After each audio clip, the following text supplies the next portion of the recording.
Welcome to INFJ Diary. In this video, I will be sharing my personal experiences as an INFJ. This is not just theory. It is real, raw, and personal. It is from an INFJ to an INFJ.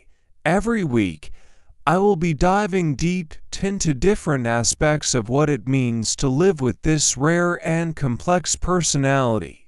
We'll explore intensity, intimidation, contradictions, and more. If you've ever felt like no one truly understands how your mind works, you're not alone. I see you. I get it.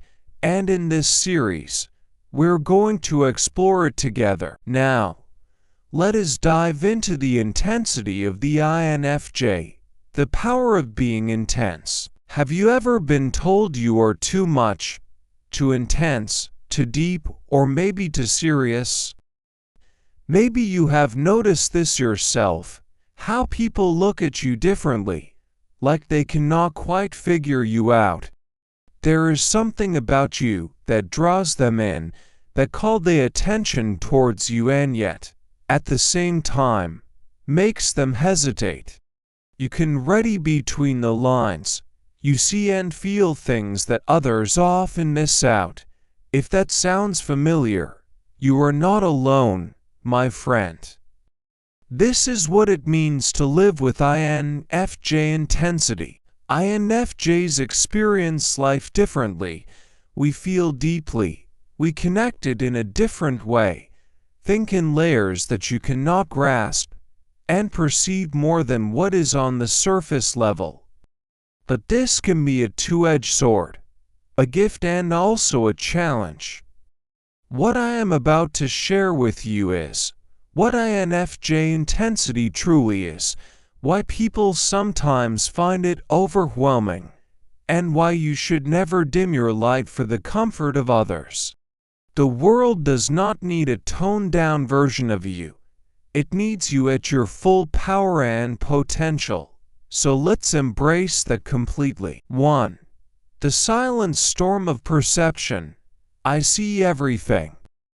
Not just what people say, but what they do not say. The subtle shift in their tone of voice, the way their energy wavers for just a second, the emotions hiding behind carefully chosen words.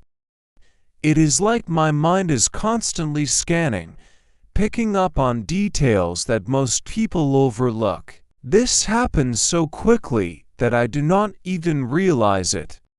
Within moments of meeting someone, I already have a sense of who they are, not just what they show up, but what they do not show too. And the strange thing, I cannot explain how this happens. It is not a logical process, it is an intuitive one. I feel people deeply. It is like my mind runs an internal simulation, almost without me realizing it. When I see someone, I instinctively imagine myself in their place. If I stood the way they are standing, if I spoke with their same tone of voice, how would I feel?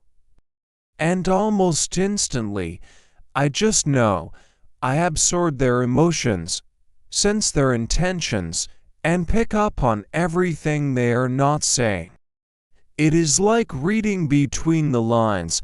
I can sense and feel everything, that the storm is not just external, it is internal. 2.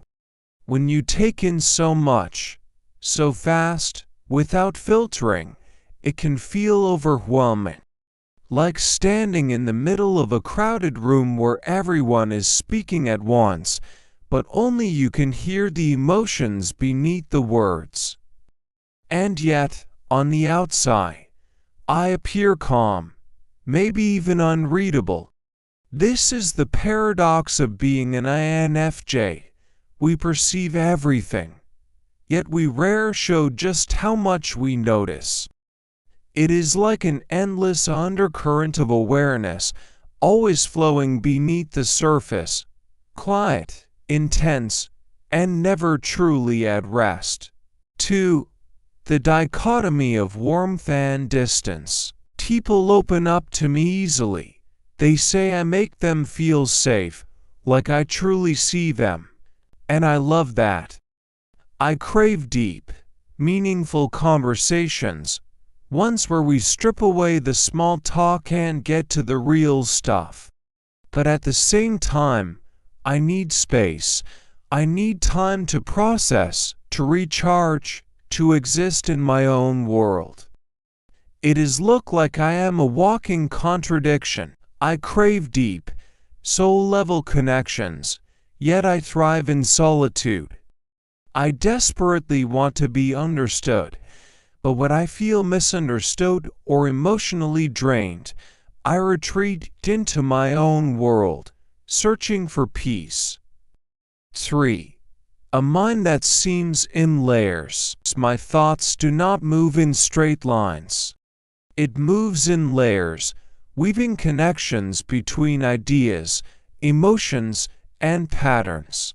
I do not just see what is in front of me, I see the hidden meanings beneath, the possibilities beyond, and the ripple effects of every action. My thoughts are constantly analyzing, processing, and making sense of things in ways that even I do not always fully understand. This layered thinking makes my world rich and complex, but it also makes it exhausting. Sometimes, I get lost in my own mind, caught between multiple interpretations, possibilities, and unseen truths. It is why I often need solitude, to process, to untangle, to make sense of everything I have taken in. Tell me in the comments, have you ever felt like your intensity pushes people away? How do you navigate it? 4. Unshakable conviction and purpose. I do not follow the crowd. If something does not align with my beliefs, I won't do it, no matter what. My values are not just preferences. They are the foundation of who I am. Some people find this intimidating. They mistake my quiet confidence for arrogance. But it is not that I think I am better than anyone. It is that I know what I stand for. And when I find a purpose that truly resonates with me, I pour everything into it, even if no one understands. Even if it takes years, I will stick with it. This layered thinking makes my world rich and complex, but it also makes it exhausting. Sometimes, I get lost in my own mind, caught between multiple interpretations, possibilities, and unseen truths. It is why I often need solitude, to process, to untangle, to make sense of everything I have taken in. 5. Owning your intensity. For a long time, I felt like I had to tone myself down. Like my depth, my passion, my intensity were things I needed to suppress just to make others feel more comfortable. Maybe you have felt the same way too, like you are too much or too different to fit in. But here is what I have come to realize: our intensity is not a flaw, it is a strength. The world may not always understand us. People might misinterpret our depth, our quiet observations, or our unwavering convictions. But that does not mean we should shrink ourselves to fit into spaces that were never meant for us. INFJ intensity is not something to be ashamed of. It is not something to run from. It is who we are. And the truth is, the world needs people like us. People who see beyond the surface, who feel deeply, who bring insight, understanding, and authenticity into everything we do. We are not here to blend in. We are here to bring something unique and authentic. So do not dim your light. Do not apologize for your intensity. Own it, embrace it, let it shine, because the right people, the ones who truly see and appreciate you, will be drawn to your depth, not be intimidated by it. If this resonates with you, let me know in the comments. I would love to hear your experiences with INFJ intensity, how this challenges you, how it empowers you, and how you navigate it. And if you are enjoying this series, there is more to come. Do not forget to like this video and subscribe so you won't miss the next one. Let's build a space where INFJs can connect, feel understood, and fully embrace who we are. Until the next video, take care and stay true to yourself.